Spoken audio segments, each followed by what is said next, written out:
What will Brandon Cooks do in Dallas with Dak Prescott?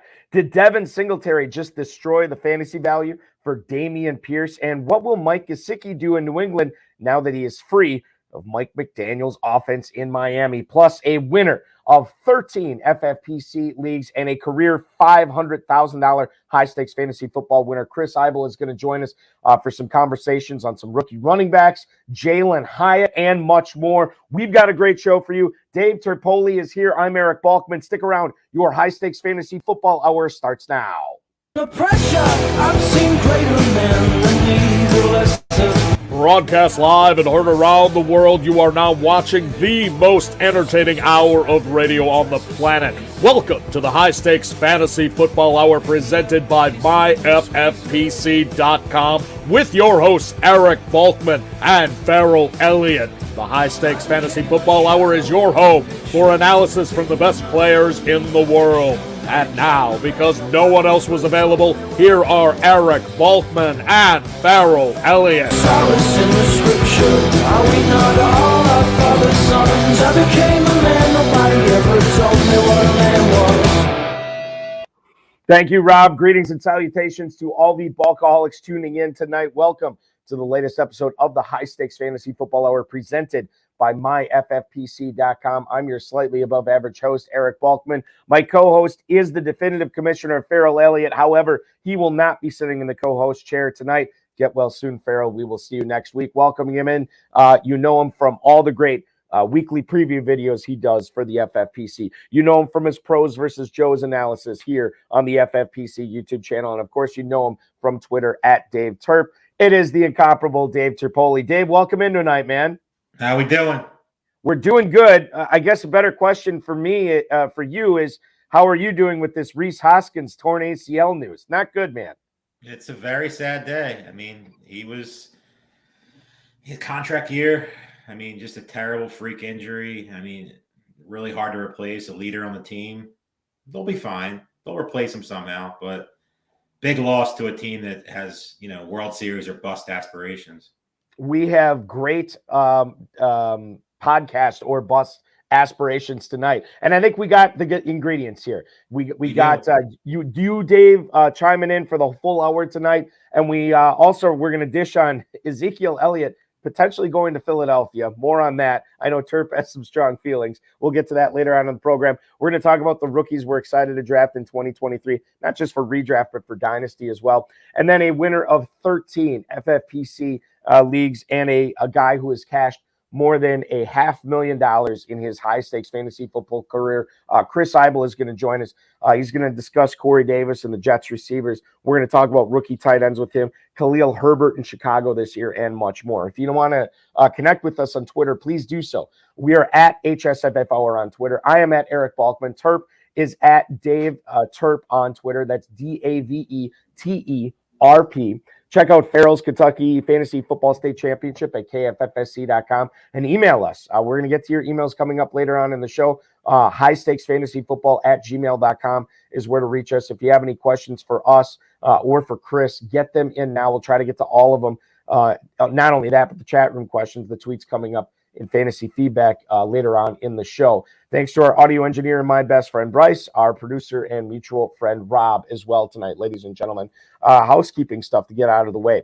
A lot of people say, Balky, why are you doing fantasy football shows in March? Well, number one, because fantasy football is awesome. And number two, because the FFPC has had football leagues going on for like 2+ months now, including the Never Too Early Best Ball Tournament where you can win $25,000 as the grand prize there. It's just a $125 entry fee. You can also win $5,000 grand prize in the Never Too Early Superflex Best Ball Tournament. That has, I think, over 80% full is the capacity that we're looking at the moment. So if you want to get in on that, get in now. Just $35 to enter. Both of those tournaments are going to conclude on April 27th, the day of the NFL draft. The Superflex tournament might conclude sooner if that does fill up, especially the way it's pacing right now. There's no kickers. There's no defenses. It's a 14-week regular season and then a 3-week playoff, in which case we crown a champion at the end of week 17. 30-second, 60-second, 2-hour, and 6-hour clocks are available for that right now. While you're at myffpc.com, take a look at all the great reduced price Dynasty Orphans we have out there at myffpc.com. You can pick up, I think Darren Armani from Fantasy Mojo tweeted this out the other day. There's almost 24 Dynasty Orphans out there for just really good teams too. Some really good teams. Yeah, and I always say, and Terp, you know this, like with Dynasty, like sometimes life gets in the way. You get divorced, you get married, you have kids, you get a new job, you lose a job. Like there's so much stuff that goes into this, and it's not just because, oh, this team is terrible, I'm going to orphan it. No, there's a lot of good orphans out there too. So check that out at myffpc.com. And in case you missed it, we partnered with Fantasy Pros for our $350 tournament this year. You can win $1 million in that for just a $350 entry fee. That's at myffpc.com. It's the Fantasy Pros Championship. We've already got a couple of hundred teams signed up for that. Drafts are ongoing there with a 60-second clock and then 2-hour and 6-hour clock as well. Again, myffpc.com is where to go take advantage of that. You can also register by June 1st and then draft your team by June 15th. You'll get a free $35 FFPC league credit when you do that, and we'll do that up to 3 times for you if you're willing to do that up to 3 times as well. That's over $100 in free teams. You've got to love that. That's all at myffpc.com. Remember to like this video, subscribe to the FFPC YouTube channel, comment, share, and get notified anytime we create a new video. Terp is on a bunch of these. He would appreciate if you subscribe to it. So would I. And let's face it, you're going to appreciate yourself if you subscribe to this, because we get the best high-stakes players in the world, like Chris Eibl, who's coming up just a few minutes here, to give you the straight dope on how to win high-stakes fantasy football with the FFPC. Terp, let's kick things off tonight. In Carolina, the Panthers have been busy. They've not only signed DJ Chark, but they inked Adam Thielen to a 3-year, $25 million contract, $14 million guaranteed, according to Ian Rappaport on Twitter. Thielen will turn 33 years old this season, beg your pardon.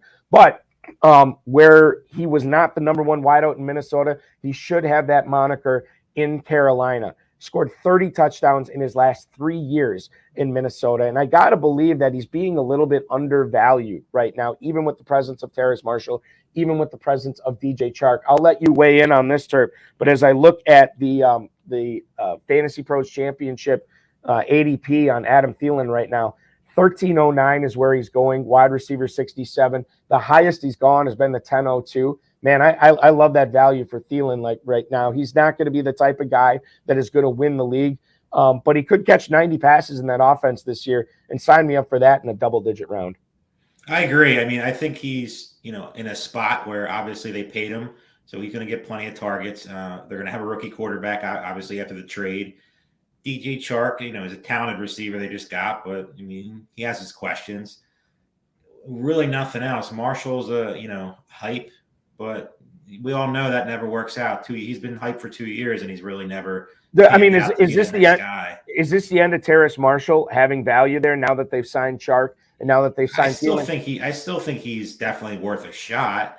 In drafts, I definitely wouldn't give up on him. I still think he's an extremely talented player, and maybe he gels with the rookie quarterback. It really just depends on who they go with. It seems like it's going to be C.J. Stroud, based off like the press that's going around, but.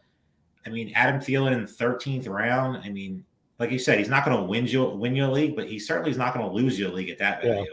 I mean, you can do way, way worse in the 13th round. And like normally that's when I'm like home run swinging right in my drafts. But at that point, to get a guy there who's going to catch, again, I think he catches 80 or 90 balls this year.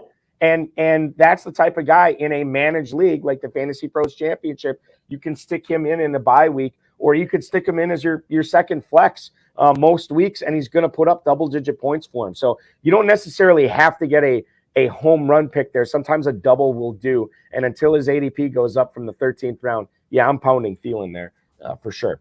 The Cowboys have been busy on the trade wire. They get Brandon Cooks from the Houston Texans. They give up a 5th-round pick this year and a 6th-round pick next year. Again, Ian Rappaport had this story from the NFL Network.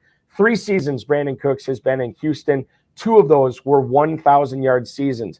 The Texans were bad while he's there. We obviously know that. He turns 30 years old this season, and he didn't want to come back to Houston, so he gets to go to Dallas, who was willing to pay his $26 million that he's owed this year. The Cowboys We're hoping that Michael Gallup could be the Robin to CeeDee Lamb's Batman last year. That didn't happen. And while I was willing to say it was because of that first year coming off the ACL, Cowboys definitely have different ideas here, and they get Brandon Cooks here. Now, you look at where his ADP is settling in at, Turpin. A lot of this was before the trade. But Brandon Cooks, wide receiver 47 at the 9-10. Again, this is a player that I'm willing to take a chance on here in the 9th round, even though he is the second guy to a target hog in CeeDee Lamb. He's going behind Quentin Johnson, Gabe Davis, and Jordan Addison. He's going ahead of Juju Smith-Schuster, ahead of KJ Osborne, ahead of Odell Beckham. This is, some would say an underwhelming pick at wide receiver 47. And while it's difficult for me to disagree with that, I also think that there is a little bit of upside given how explosive that offense should be. I love the fact that Lamb is going to be playing on the opposite side of the field. I think Cooks is in for a very productive season here. Upside, definitely. I mean, Cooks definitely presents that every time he's on the field. I think he's more of a best ball player than a managed league type of player. With the boom weeks that will be out there, in Dallas, when we all seen Dak Prescott go nuts and have, 30, 40-point games. I think really, though, what this makes is CeeDee Lamb. I just think it turns him in the Jefferson Chase category. I mean, I think he can get up there this year easily. Cooks, taking the defense over the top. They lost Dalton Schultz, but they have tight ends that can be just as good as Dalton Schultz. No Zeke, which is great for them. Tony Pollard, and they'll probably draft somebody, I'm sure. We're not going to talk about Ronald Jones, hopefully. But I think this makes the Cook signing really, really turns CeeDee Lamb loose this year. I could see him wide receiver 1 is not out of the realm of possibilities. What about Mechie and Collins and the other guys in Houston? Any upside there? Because those guys are basically free at this point. They're free. I mean, you have to take a shot on them, especially like best ball drafts that are going on now. Even the season long ones, it's hard not to take a shot on one of those guys. Mm-hmm. Will they probably add somebody early in the draft? I would think so. I think it's almost a definite. Getting with the rookie quarterback that they should be taking it to. I like Mechie better, but I know a lot of smart people who are pretty much, if Nico Collins is there at a certain point, it's pretty much an auto take. So either way, I think you're fine. I definitely do not like Robert Woods. Yeah, me neither. That's not a path I'm wandering down this year. Nico Collins, and by the way, shout out to Darren Armani at Fantasy Mojo on Twitter, fantasymojo.com. Anytime we cite ADP on this show, it's always because of the data he has on his website. Nico Collins, wide receiver 79 at the 1607 right now. John Mechie, he does have an ADP, wide receiver 71 in the 15th round. So he's starting to creep up there a little bit. Definitely worth a shot. You would think, as the season comes closer, one of those guys, get a little more press. They're going to move up a draft board, especially depending on who they get at number 2. If they take more of a pure passer like Bryce Young over a guy with upside like an Anthony Richardson, I mean, I think that definitely helps, especially John Mechie, playing with Bryce Young, in Alabama. Definitely something to watch there, especially if it looks like it's going to be CJ Stroud 1 and Bryce Young goes 2. I would definitely watch out for him. Ian Rappaport also reported that the Buffalo Bills have signed Damian Harris in free agency. He goes from New England to Buffalo. Just 1 year, $1.77 million. So not a huge contract there. But we knew from, and I can't forgive me, I can't remember the GM in Buffalo, but he said they were looking to sign sort of a bigger, bruising, running back to pair with James Cook. Everything I've talked to people, Terp, this week and late last week about this, they think it's wheels up for James Cook. This is exactly the type of running back that you wanted if you had drafted James Cook already, or if you had in Dynasty.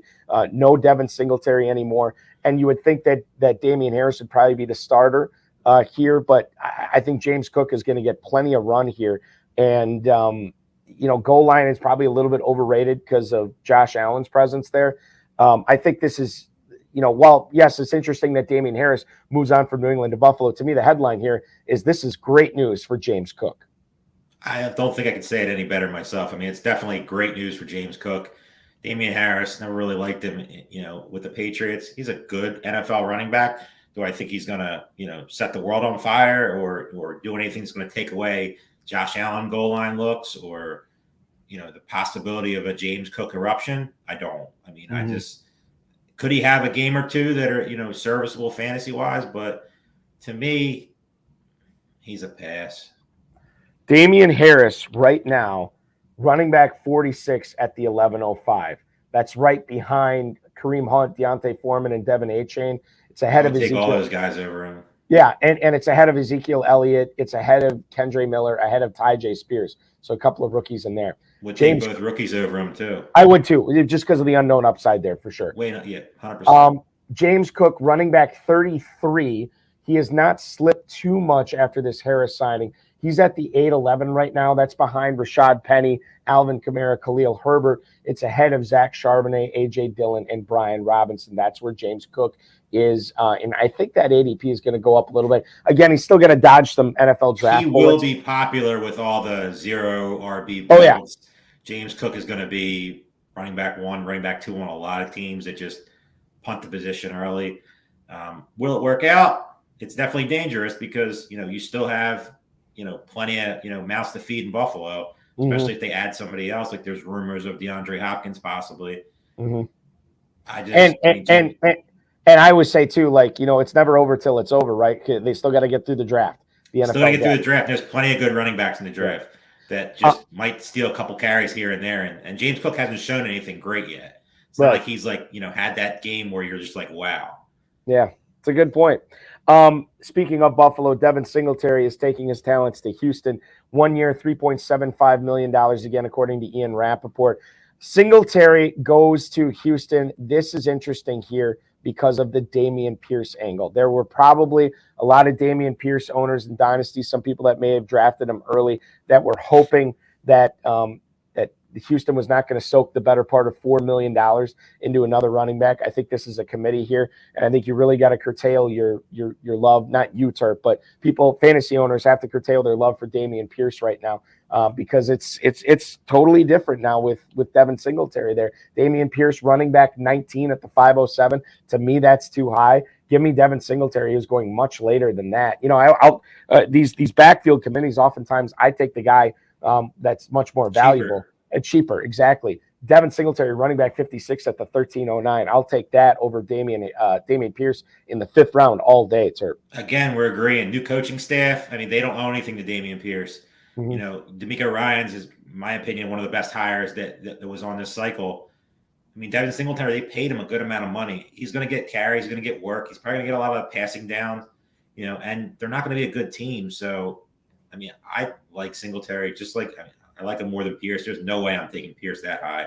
Yeah, I think he impressed me last year. I wasn't really a fan going into the season, but he definitely showed me something. But like I said, new coaching staff, new just whole regime. They're going to get their guys, and could Pierce be one of those guys? Absolutely. But at where he's being drafted now, I think is just way, way, way too high. Over the last week and a half, he has slipped to a mid-6th round pick in some drafts, but that is the outlier. That's not the norm. Although I think that will become the norm going forward. I think you're going to see Dameon Pierce slip in some drafts. I know you're going to see Chris Eibl, the $500,000 career high-stakes fantasy football winner here. We're going to bring him on in just 1 minute. The only other thing I wanted to get to here, Turp, before we bring Chris on, is the Cleveland Browns and the New York Jets hooked up on a trade. Elijah Moore and a 2023 third-rounder go to Cleveland in exchange for a 2nd-round pick this year. Again, Ian Rappaport with the story from the NFL Network. So the Jets move up from 74 to 42 in exchange for Elijah Moore. This is after the Jets had already signed McCole Hardman to a 1-year deal. Now Elijah Moore, and I think Corey Davis is either going to be cut or he's going to be included in this Aaron Rodgers trade, but he's not going to be a New York Jet this year. No shot. Elijah Moore, over his first 2 years, 80 catches, 984 yards, and 6 touchdowns, but 6.9 yards per target and 1.23 yards per route run. Now, that's not great, but I think Zach Wilson has to shoulder some of the blame for that. He looked really good his rookie year. I look at him this year, Turp, and I don't – listen, I'm not expecting a massive turnaround like a change of scenery is just what Elijah Moore needs.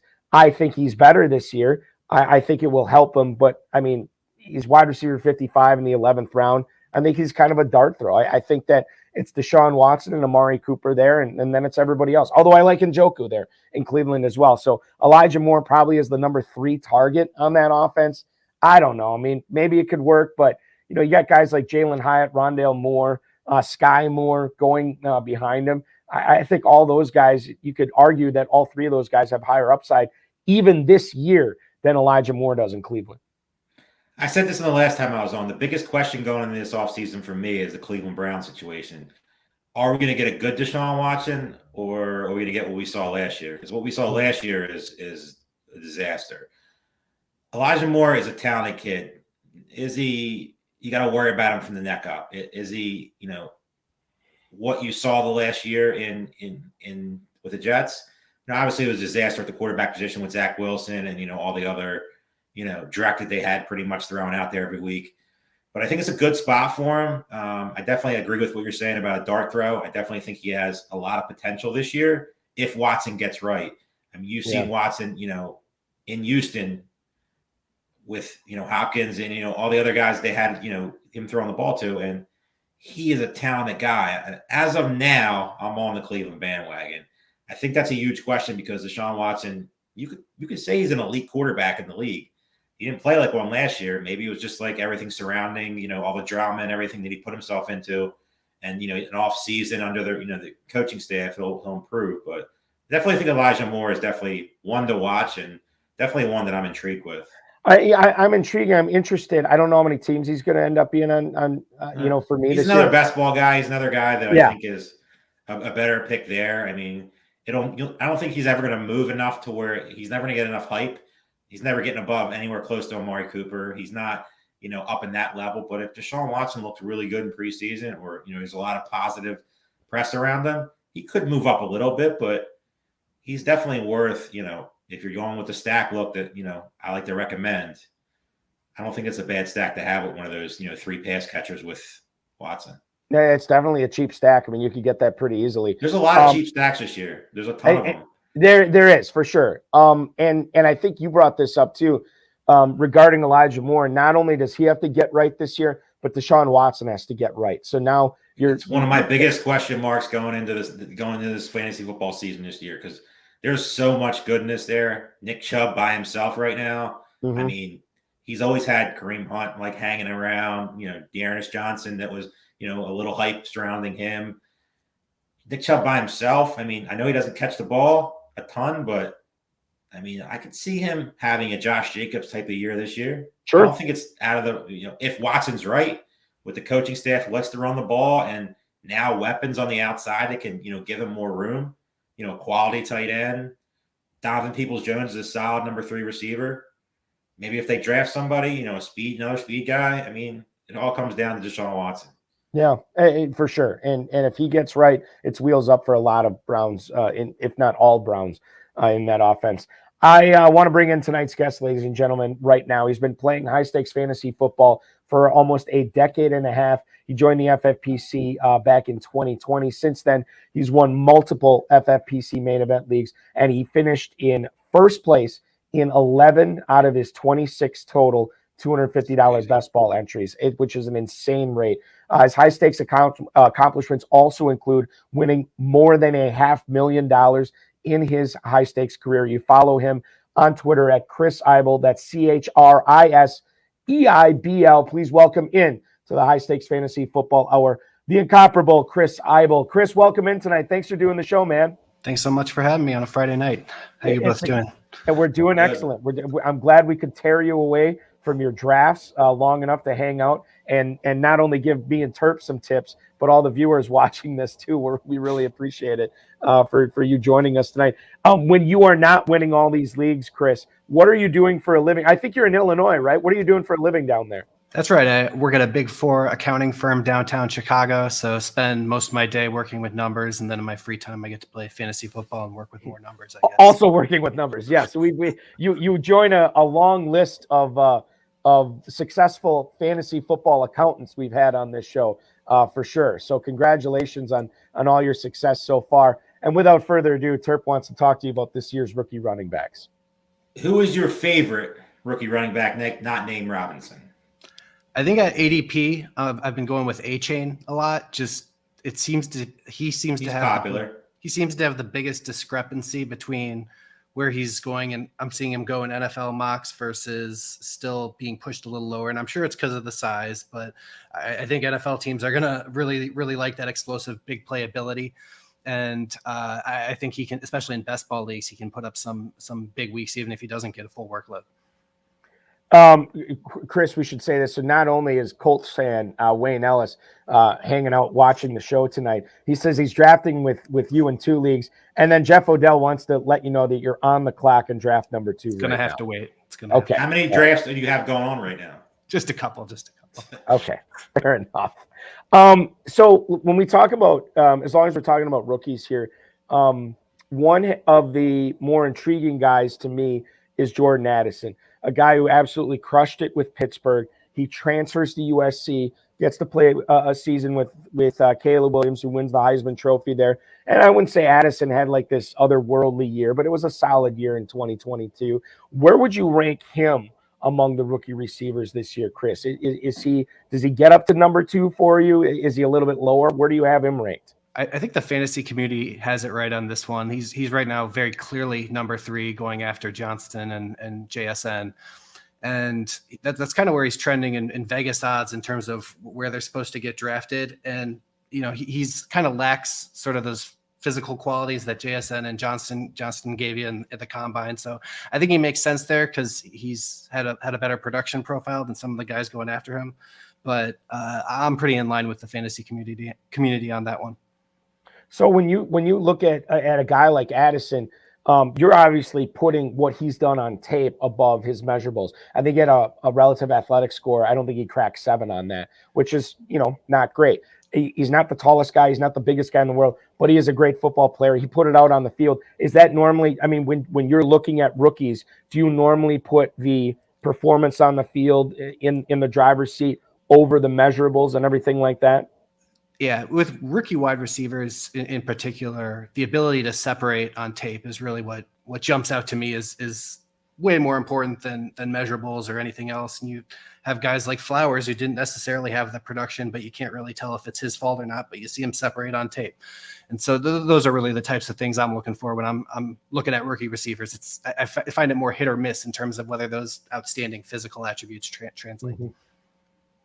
One of the most talked about wide receivers right now, especially rookie-wise, Jalen Hyatt. Are you buying, selling? Is he worth the hype? Some of the tape, it's tough. It's hard because I keep thinking, you see him so wide open and all his tape, and then you're envisioning that with like Justin Herbert, and it sounds amazing. So I think he's really going to be landing spot dependent in terms of whether he's paired up with that quarterback with a big arm. The one thing I will say is he has that unique trait that some of these other guys don't in terms of the ability to truly stretch a defense vertically.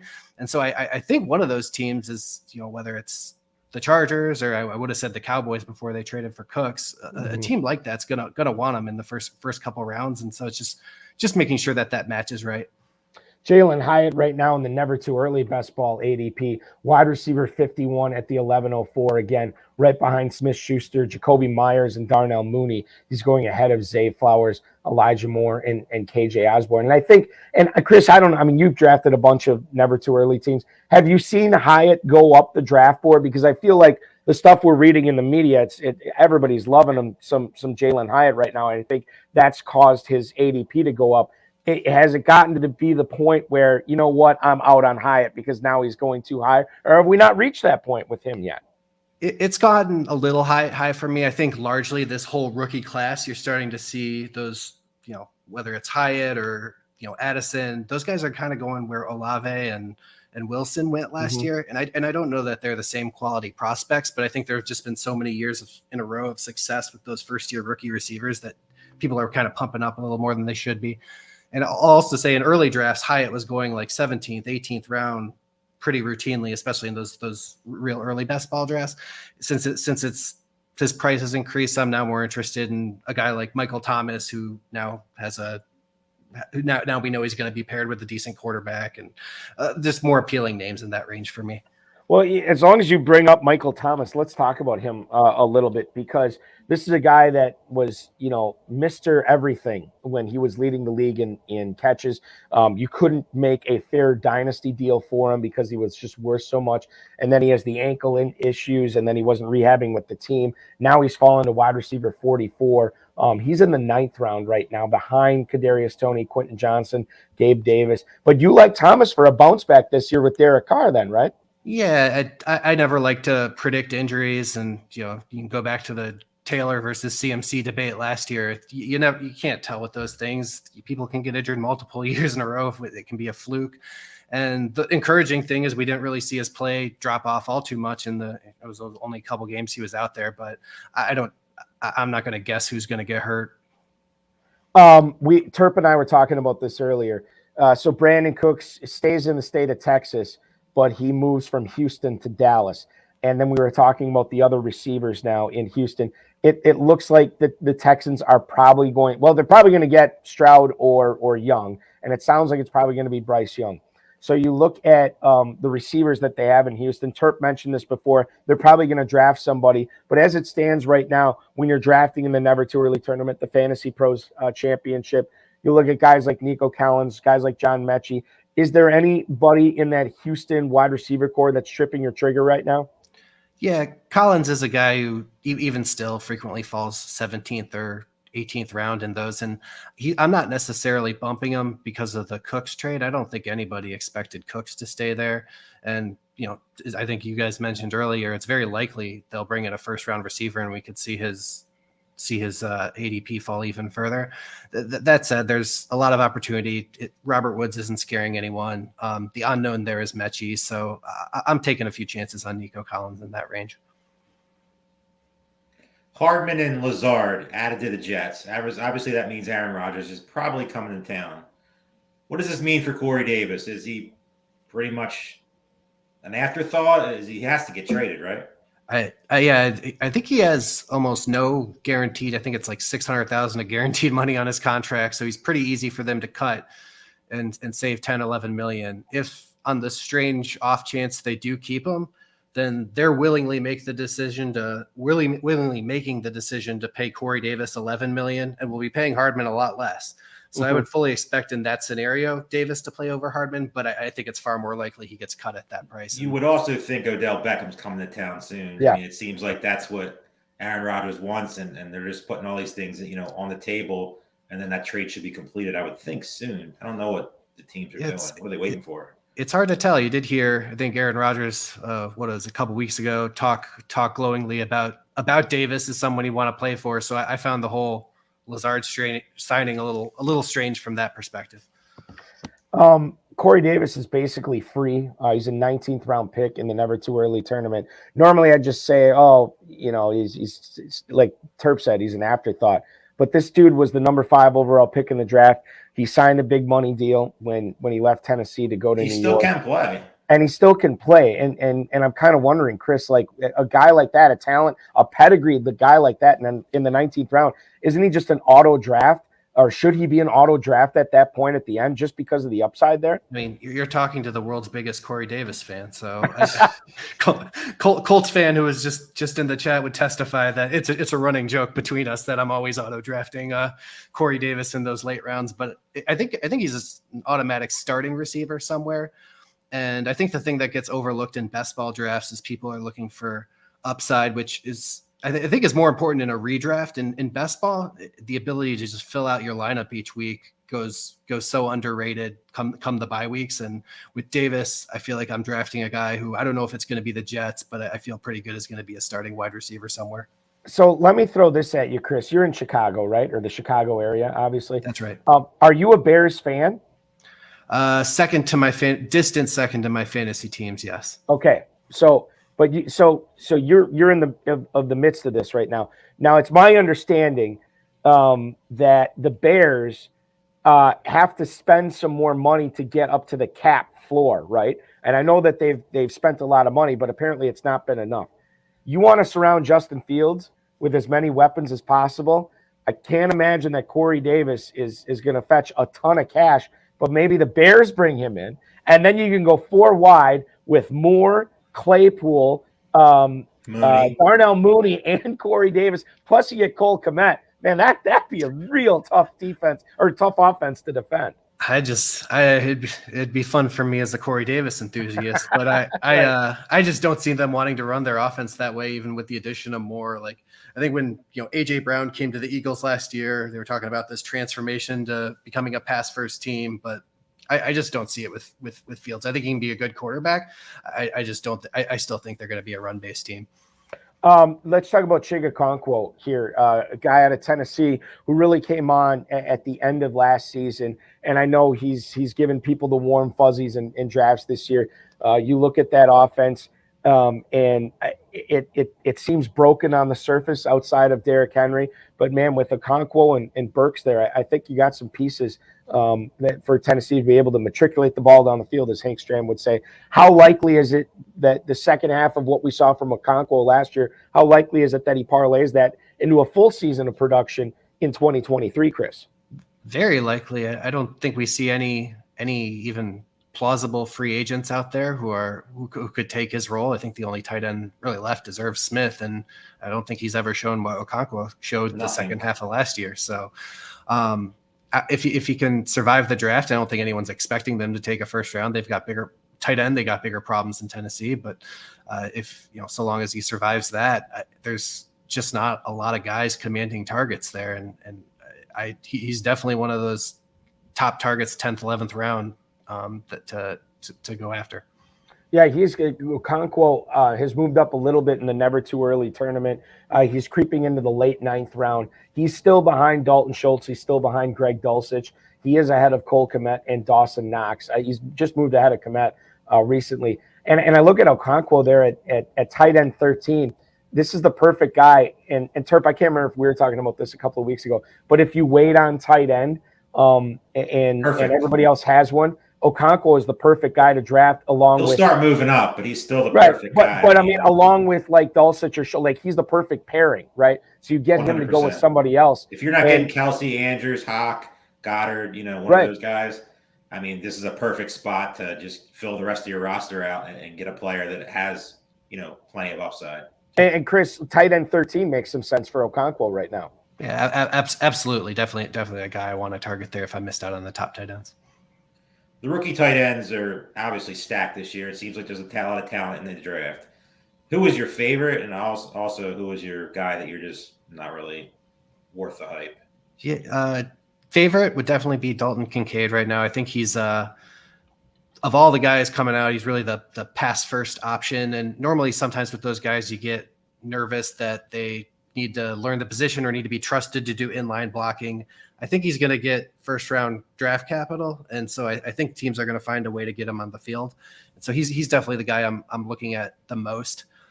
Outside of him and Meyer and Notre Dame, I don't know that there are a ton that I can be very confident are going to get looks their first year. Mm-hmm. Washington's obviously an incredible physical specimen, but whether he starts off as more of a run guy, he's never much, he'll make a highlight, but not much of a separator in the pass game. Musgrave, I don't know as much about him, doesn't have a lot of college production, but certainly looks the part. So beyond Kincaid and Meyer, I'm not drafting any of them right now. Yeah, Kincaid is like the 2023 NFL, like the type of game, the type of offenses that are deployed. It's made for him, or he was made for, or he's made for the offense that are being run right now. It's just like Kincaid. I just think that, I would never put him in the category of Travis Kelce because Travis Kelce's a first ballot Hall of Famer. But some of the stuff I see from Kincaid on tape, it is a little bit reminiscent of what I saw from Travis Kelce at Cincinnati. So I think there's something to like there. Let's get into a couple of emails here for you, Chris, tonight. First one is Ray in Newark. He writes, this is a good Bears question for you. Is the Foreman signing overrated in Chicago, and Khalil Herbert should still be the target there? Thanks, Chris. That is Ray in Newark. So what do you think about the Foreman thing as it relates to Khalil Herbert? I know a lot of people were excited about Herbert, especially when Montgomery moved on, and now he's got to contend with Deontay Foreman there, Chris. I've been avoiding both at their current ADP. I think when you have an offense that's not that good to begin with, you have a quarterback who's going to take a lot of the rushing touchdowns. You're splitting what's left between two running backs. If one does pull away, I would fully expect it to be Herbert. So he's definitely the choice between the two, in my opinion. But I don't really love either at their price in terms of upside, and I think it's a bit limited in that offense. Khalil Herbert, running back 28 at the 805 right now. This is the Never Too Early tournament ADP. Running back 42 for Deontay Foreman. That's in the 12th round. Foreman going between Rashad Penny and Kareem Hunt right above him.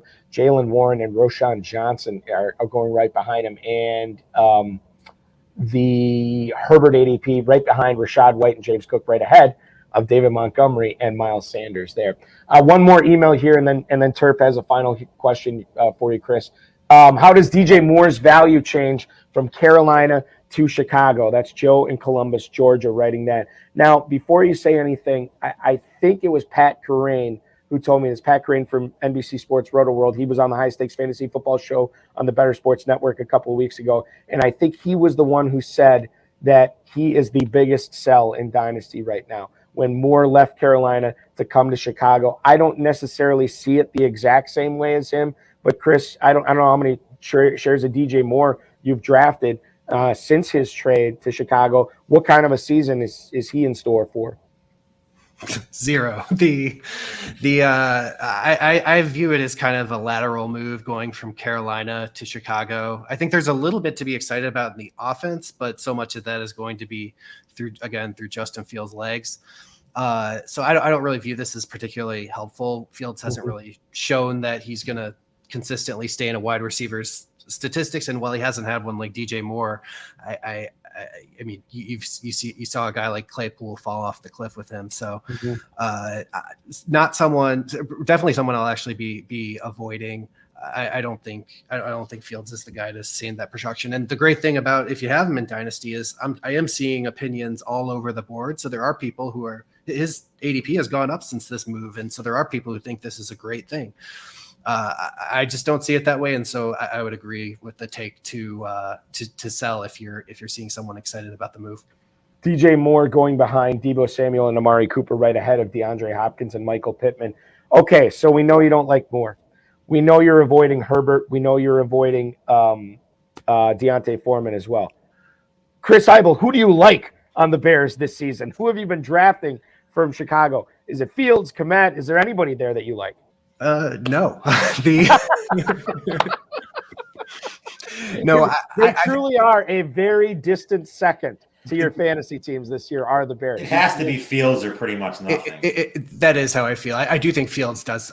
Joking. I do think Fields has a chance to really take a step forward. He was already putting up monster weeks last week with really no weapons around. Last year with no weapons around him, and so just having an adequate wide receiving core for once will certainly, it can only make things better. And he was already sort of teetering on that edge of top 5 quarterback for a latter half of the season. So it would be Fields.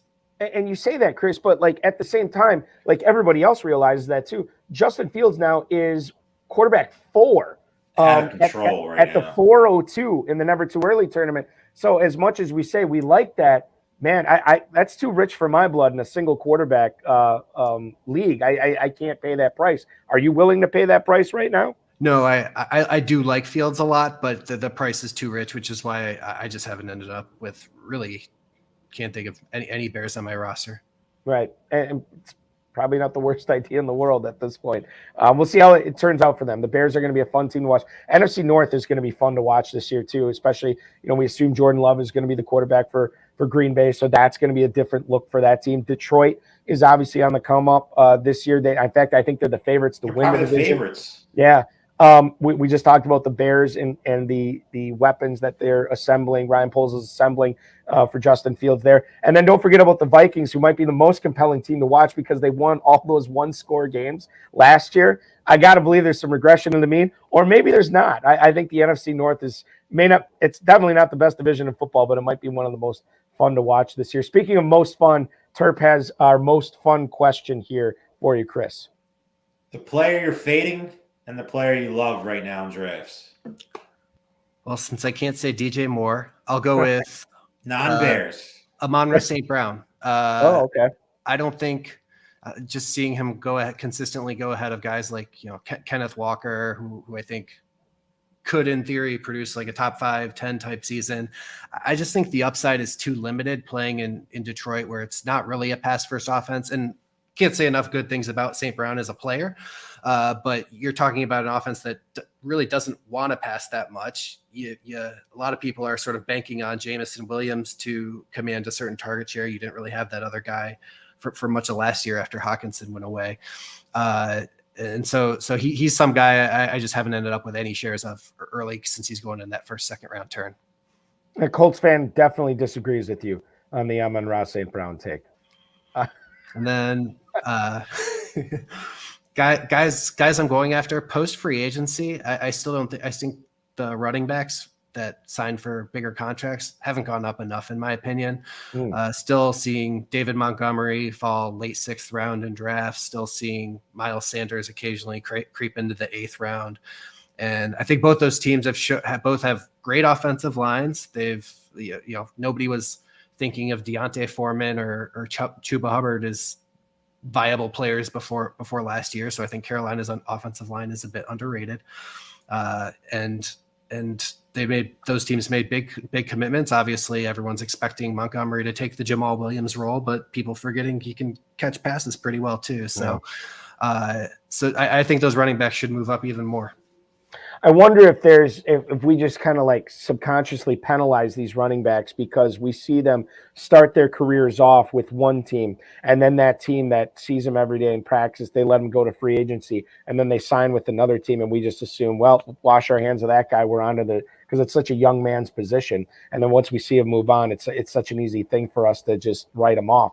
But at the same time, when you're talking about these guys that are still signing for. I mean, David Montgomery got like $11 million guaranteed. It was a decent amount of money that dude got to sign with Detroit. There is a little bit of a buying opportunity both in redraft and dynasty because the rest of the market just hasn't caught up to it yet. I think you make a good point, Chris. I think they should be higher. I think they will get there, but we're still a ways away from that right now. Far be it from me, Chris, to keep you any more from your draft where you're on the clock tonight. Jeff Odell is pacing right now. Cannot wait for you to make that pick. Congratulations on all your success this past year. Congratulations on your success in your career. $500,000. That is an insane amount of money. 11 first place finishes out of your 250 best ball, 26 250 best balls. That's incredible as well. Thank you so much for opening up your mind to us, for us to pick your brain tonight. We appreciate that. We will continue to follow you on Twitter at Chris Eibl, Chris Eibl. Be good, man, and good luck in all your leagues in 2023, dude. Good luck with your drafts. Thanks so much. Appreciate having me. Chris Eibl, ladies and gentlemen, a $500,000 winner, aggregate winner. He didn't win a $500,000 grand prize, although anything's possible. Still $500,000, and he could be winning $1 million. He's grinding at it too. He's not just had that one big win. Right? Yeah, totally. Which is sometimes is even more impressive. And I think a lot of the stuff, Terp, that he brought up tonight is it's rare to see. A lot of times we'll get guests on the show that are very accomplished, very talented. But we bring them on in February and March, and they kind of haven't made up their minds yet. But no. Chris has actually been in a lot of drafts. He sees where these guys are going. We got some very definitive responses on players. The Bears takes definitely, you got to think about it, because most people, when they thought DJ Moore was coming to town, is like all aboard. He's got to rise up draft boards, and it makes a lot of sense what he said. I mean, Justin Fields is still the rushing option. I mean, could he develop more as a passer? Of course he could, but you don't know that yet. And I just think, like I said, Justin Fields is pretty much right now. I agree with him. It's Fields or, some of them guys are just going too high right now. Yeah. And the thing with Fields too, is like, I think that it's going to be weird for them to choose Justin Fields as their late 3rd, early 4th round pick in a start. What you're saying is 100% correct, because you also we're early in the drafting period. Mm-hmm. Is Justin Fields really going to be a 4th round pick or 5th round pick in July? I don't know. I mean, if he is, geez, I mean, that's early for quarterbacks. Yeah. I mean, all these guys are way up there, and we saw last year, everybody seems like early on they're going to the same mentality. Don't take running backs. take all the receivers and take one of these top 5 quarterbacks. And then if you don't get Kelsey, punt tight end. If you don't get one of their quarterbacks, punt quarterback. And just take a bunch of running backs and hope for the best. It might be a year to zig and zag away from all this. I'm not saying to do that, but, depending on, who falls and, depending on where you're at in the draft. But it seems like everybody's in the groupthink mentality this year with the just stacking receivers and getting one of these quarterbacks. And, yeah, it could work out. But if it does, you're having a bunch of people do the same thing. So it's just something to watch. Yeah, I'll tell you this, too, right now. I mean, obviously the big 3 at quarterback this year are Hurts, Mahomes, and Allen. They're basically going clear cut. I think clear cut. Nobody. In the Never Too Early tournament, they're at that 2-3 turn, right?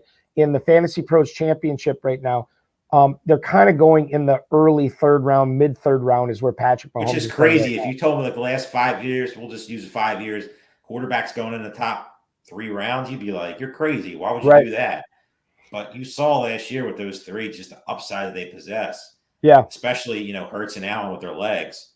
I mean, Mahomes is a beast too, but, all 3 of them, I mean, it's still early, man. Here's what I learned last year is that I waited on quarterbacks too long, and then I didn't get a second. When I waited on one, I didn't draft the second one right after that, and I had so many Matthew Stafford teams. It was just really embarrassing. So many Dak Prescott teams. Oh, Prescott's another one. Yeah, totally. I didn't have many Patrick Mahomes teams. It was what ended up happening? Prescott got hurt, Stafford got hurt, and I was ham and egging it with Geno Smith and Jared Goff. Last year, waiver wire was disaster zone. Unless you got Goff or Smith early, that was unless you did. Yeah. And even them guys, it took you a while to be like, man, I'm starting Jared Goff this week. I lost Trey Lance in the first week, and I was just throwing Band-Aids on it and just hoping, like, hey, what can I get in there? It worked out, but still, it's a dangerous risk if you're not going to try to go get one of those guys, because they showed you last year, the blueprint of, how to get to the championships. But all the teams that won big money had pretty much one of the 3 or Justin Fields. I think what I have been doing this year, and you look at the Fantasy Pros ADP, Justin Fields goes almost a full round later there. He's going at the late 4th. But once Mahomes goes off the board, you kind of, and I like Burrow and Herbert more than Fields because I like their offenses more than the Bears, right? But once Justin Fields goes off, if I'm going to get an elite quarterback, I got to take Burrow or I got to take Herbert right after that, because I don't want to sit around and wait on the Trevor Lawrence bandwagon. Okay, and that's fine because he's the next guy, right? He's the next guy. And maybe he'll be all right. But Justin Herbert's definitely a guy that I agree with you. I mean, with Kellen Moore, fresh, if they can add a speed guy like we were talking about, Jalen Hyatt, or one of those other young rookie receivers to go with Allen, to go with Williams, who both are getting up there, and Josh Palmer there too. I like Josh Palmer. I like him quite a bit. Does he take the next step? Eckler's probably going to be back. They're not going to let him go. I would assume so. But I mean, Herbert could take that next step with Kellen Moore. I mean, Kellen Moore's a very, very, very smart offensive mind. I mean, I don't know why Dallas let him go to let McCarthy and Schottenheimer run the thing. Yeah, it makes no sense to me. Let's speaking of Dallas, Terp, we'll go to. We really have to do this. Farrell texted me today. He's like, "Oh, make sure that you ask Terp about this." And I said, "It's already on the rundown. We got an email. It's Mike in Putnam, Connecticut. What's up, fellas? Can Terp comment on the report that Ezekiel Elliott is considering signing with his beloved Philadelphia Eagles?" I told my wife, I said, if the Philadelphia Eagles, I find out this week that they signed Zeke, call 911, tell them to take me out of here in a straitjacket. That bum better not be on this team.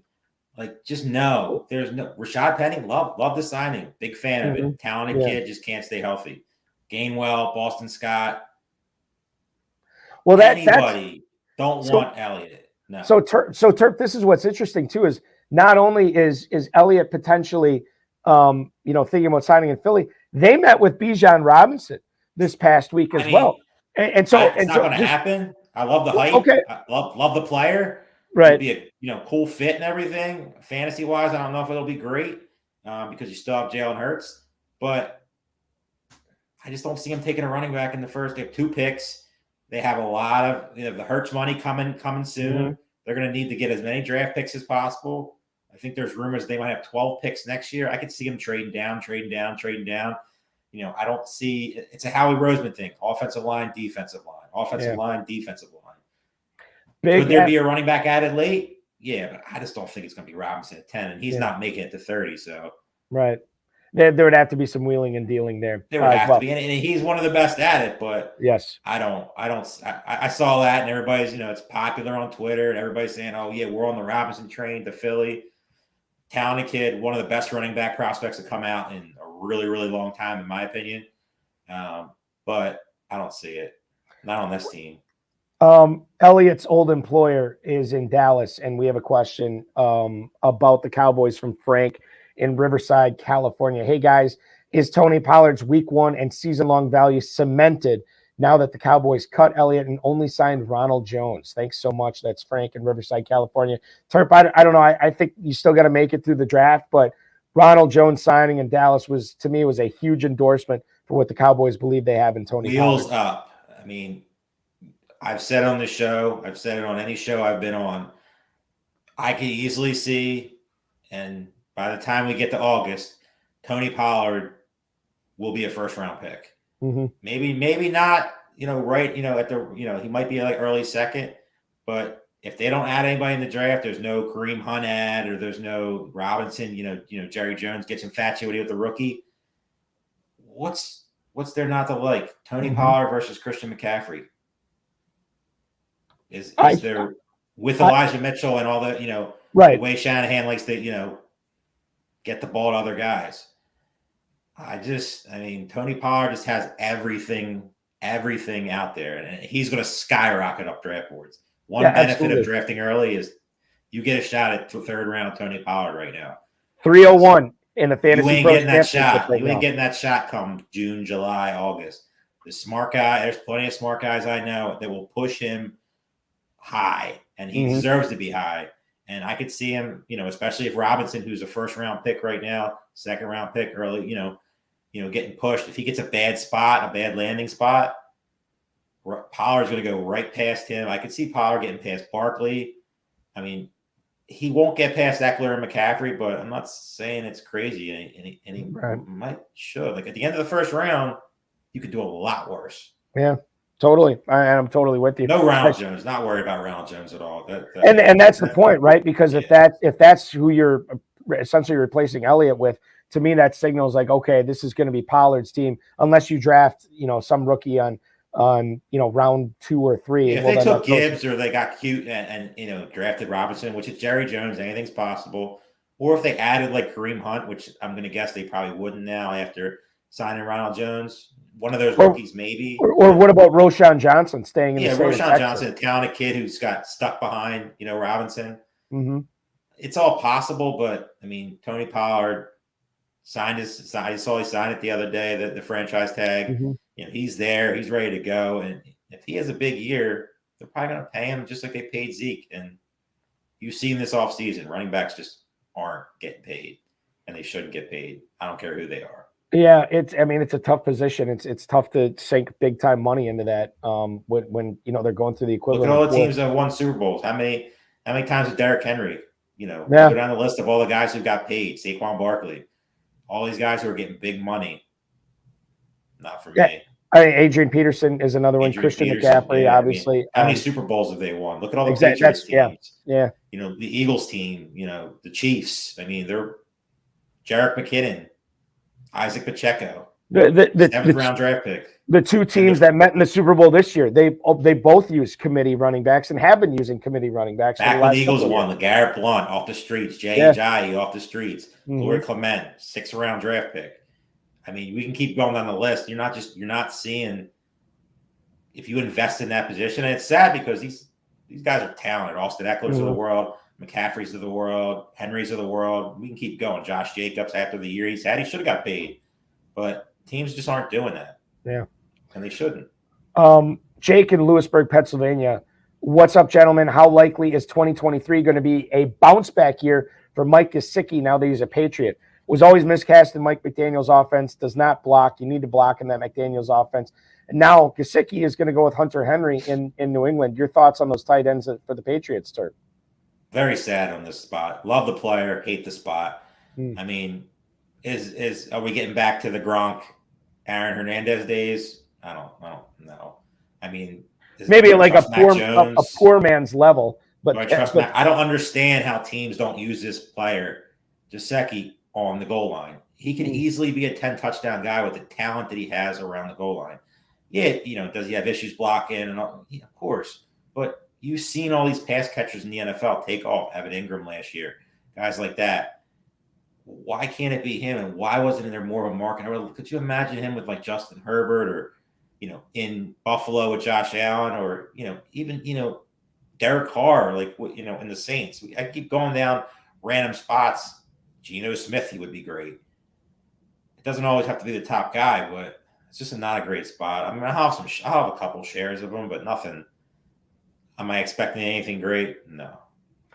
His brand new teammate in the backfield, Tony in Miami, has a question about that. What kind of impact is James Robinson going to have on Ramondre Stevenson? I love your show. Thank you, Tony. We love you too. James Robinson going to New England. This shouldn't affect Ramondre Stevenson, his value at all, right? I don't understand what the Patriots are doing. I put a tweet about this when they signed James Robinson. It makes no sense. If anything, it makes Stevenson an even better fantasy pick. Right. It's still New England. You still got to worry about, are they going to trust Stevenson to be the guy?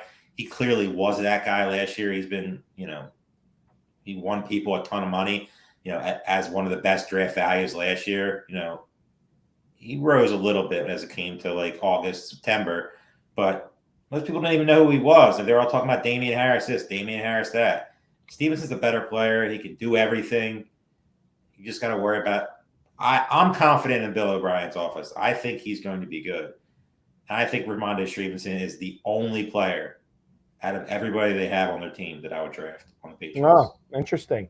So the Robinson contract is a 2-year, $4 million deal. I'm trying to find how much guaranteed money you got. It doesn't look like, it's a base salary of just over $1 million. Workout bonus and roster bonus combined is just over $300,000. So it's not a lot of money that they're giving James Robinson. And at this point, given where he's going, he's an injury away type guy. If Stevenson were to miss, he would make some sense to have on your roster, but I don't really see him recapturing the Jaguars days. Final email for you tonight, Terp, or for us. This is kind of an open-ended one. Mike in Staten Island, who are some of your favorite rookies so far, guys? Thank you for the email, Mike. We appreciate that. Terp, you've touched on a few of them. Obviously, we're going to throw Bijan Robinson out because everybody loves him. But what are some of the other rookies that you've liked drafting or you look forward to seeing where they end up because you really like their talent? Two I'll mention. Roschon Johnson, really like his talent. I watched him a lot at Texas. I think has the potential, if it's the right fit, on a team. Like, I would love to see him come to Philadelphia. I think he has potential for, be a couple-year player, in Philly, with obviously the certainty at the position. But he has a ton of talent. He just got stuck behind one of the best running back prospects to come out in a long time. Another one I'll mention, Josh Downs. I watched a lot of North Carolina games. I'm not a diehard football fan like I am basketball, but with Drake May, the kid has a ton of talent. He's a guy that you see him mocked first round, end of first round, early second in some spots. A guy that I like, Zay Flowers, is another one. Jalen Hyatt, we mentioned it early. We were talking. He's not a guy that I'm on board with. He's getting a lot of hype right now. I watched a lot of tape, recently. He just runs wide open a lot, and it's hard to know what that's going to translate in the NFL because it's not going to happen. It's hard to know. Like, yeah, he's beating the Alabama the Alabama cornerbacks, and that's cool and everything, but is that going to translate when he has some of the top corners in his grill and some of the defensive coordinators, like charting his weaknesses all the time?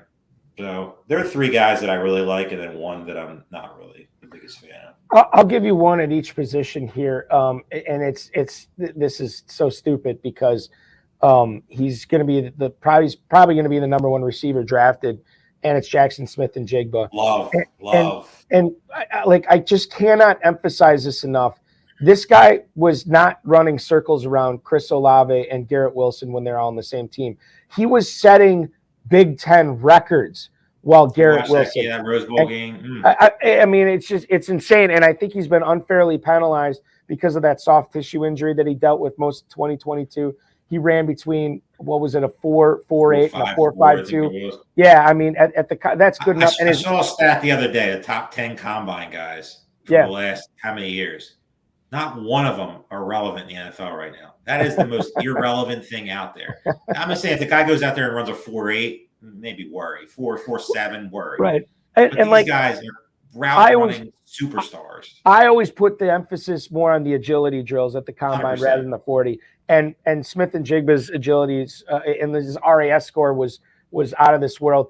I would not saying that I want the Packers to do this as a Packers fan, and I've kind of wiped my hands of them ever drafting a receiver in the first round. But man, if Smith and Jigba's there at 15, and I don't think he would be, I think Brian Gutekunst has to think long and hard. He would look good on so many teams. Oh yeah, and like just pairing him with Christian Watson and then Romeo Doubs there too would be tremendous.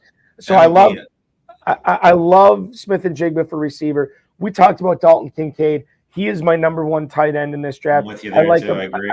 I like significantly better than Michael Mayer, who to me is a a high ceiling, low floor type player that I think could come in and do yeoman's work. He's free in drafts right now. I mean, I know people get weirded out and they get scared away from the rookie tight end.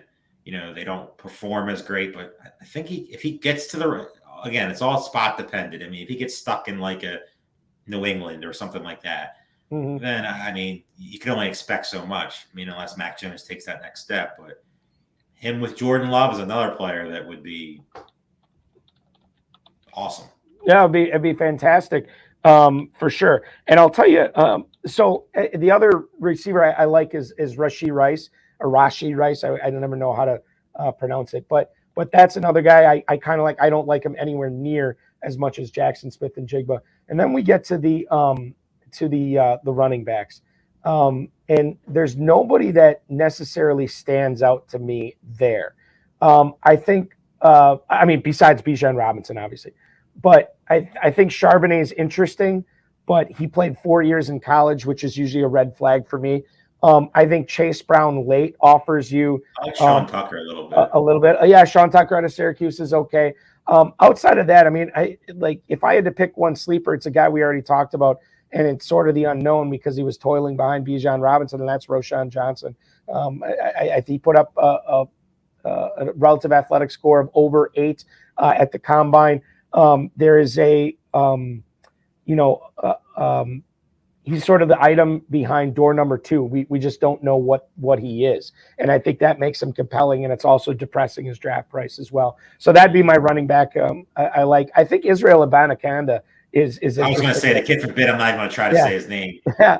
Abanikanda he's one of those guys, Turf, that I don't think he'd ever wow you, but I think he's the type of guy that could step in a pinch. He gets on one of these teams guy. like Kansas City or Philadelphia or a team like that's already made that, hey, Penny gets hurt, Pacheco gets hurt, a guy like that, why not? I mean, who knew who Isaiah Pacheco was going into the draft last year? Yeah, people might have mentioned him, but now he's a 6th-round draft pick, 5th-round draft pick. Abanikanda too, 5'10", 216. So it's not like he's shrimpy. I mean, there is something to him. And he's a talent. I remember I watch a lot of pick games. Mm-hmm. He's a talented kid. I mean, if he gets there again, everything, all this stuff's all fit depending, and hopefully, he doesn't get stuck behind, Nick Chubb in Cleveland, because he's probably never going to be seen. But he is just like Jerome Ford. Jerome Ford stuck behind Nick Chubb. We still haven't seen him. Now he's getting drafted, and by the time Jerome Ford is an actual Ty Chandler, he's another guy that they're saying, oh, Dalvin Cook's going to get traded. Ty Chandler's going to move up draft boards. They'll probably add a rookie too, and then he'll just go right back down to where he is of irrelevance. You have been nothing regarding irrelevant tonight, Terp. Thank you so much for joining me and sitting in for Farrell. I always appreciate our conversations. I always appreciate your talks and getting your insight on the upcoming season. I know it's one of those things. Who can't do a radio show because they're sick? Is he like on his? I don't know. I don't know what else he has going on. Out partying or something. And he just didn't want to do the show. It could have been that. He might have an excuse. He might have a solid Saturday where he needed to get to bed early tonight. I don't know. I don't ask those types of You questions. just never know with him. You never know. You never know. Follow Dave on Twitter at Dave Turp. Dave, keep up all the great work. Good luck in all your leagues this year, but I'm sure we'll talk again real soon. 100%. Have a good night. All right, thank you. Dave Turp, ladies and gentlemen. Dave Turpoli joining me as the co-host of the High Stakes Fantasy Football Hour tonight. Always love talking to that guy. And with that, that will complete tonight's episode. I want to thank Chris Eibl, Dave Turpoli, the FFPC, Rob Bryce, and of course, each and every one of you. We are live next Friday at 10/9 Central. We're going to have a guy who accumulated more than $10,000 in winnings last year in the FFPC, and he's been drafting a ton of teams this year, looking for bigger things, expanding his territory, as Farrell would say. Paul Van Oostveen. I practiced it before the show. I still got it wrong. Paul Van Oostveen will join us next week at 10/9 Central on Friday. Remember to tune into the Better Sports Network on Thursday at 7/6 Central for the High Stakes Fantasy Football Show. Myself and another guy chopping it up, or another person chopping it up on Thursday. We had C.H. Herms from Draft Sharks on last night. And you can actually go back because we broadcast those shows out on the FFPC YouTube channel and Twitter. So you can actually go back and watch that episode at your convenience on demand on the FFPC YouTube channel. If you're looking for some action this week, make sure you are taking advantage of the Never Too Early Best Ball Tournament and the Superflex Never Too Early Best Ball Tournament as well. $25,000 in the former, $5,000 in the latter for grand prizes, $125 for the standard Superflex, and just a $35 entry in the Never Too Early Superflex. That one, again, already over 80% full, so get in while you can on that. Adopt a Dynasty Orphan Team. We have plenty of those. A lot of good teams, as Turk pointed out. With the FFPC at myffpc.com. The league levels, league price points, anywhere from $77 all the way up to $2,500, but a lot of those teams are discounted. You can get teams for $1 right now there as well.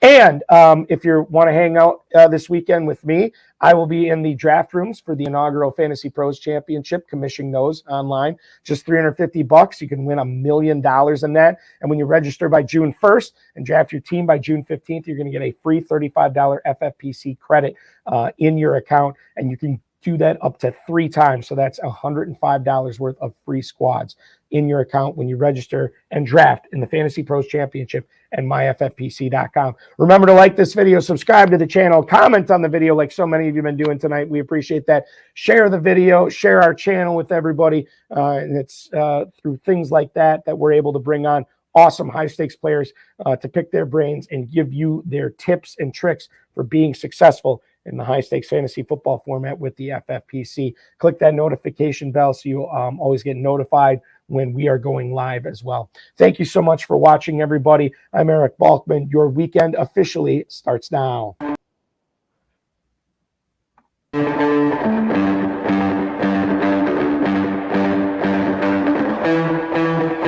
This has been another episode of the High Stakes Fantasy Football Hour presented by myffpc.com. It was broadcast live and was watched around the world. Balky and Farrell will be back next week with more analysis, more interviews, and more advice from guests much smarter than they are. Thanks for watching, and we'll talk with you again next week. I would be remiss if I didn't bring this up. Colts fan checking in on the chat earlier. He said, are we talking kicker trades tonight? Because it's not every day that it's the topic of the day. And what is he referring to by that? Well, ladies and gentlemen, we did have a real life kicker trade go down today in the NFL. Zane Gonzalez is moving from Carolina to going to the San Francisco 49ers for a conditional, not this year's draft, not next year's draft, but the 2025 draft. A conditional 2025 pick is what the Niners gave up in order to acquire Zane Gonzalez. What's my analysis? Well, he's 27 years old. He ended last season on injured reserve, 20 for 22 on field goals for the Panthers in 2021. He's got a career field goal percentage of 81%. What's not to like? Everybody likes this deal except for maybe Robbie Gould, who I believe is still unemployed. So there you go, Colts fan. We're getting your kicker trade analysis on the High Stakes Fantasy Football Hour tonight. Kickers still do matter with the FFPC. Glad we could do that for you. Thanks for watching, everybody. We'll talk with you again at 10/9 Central next Friday.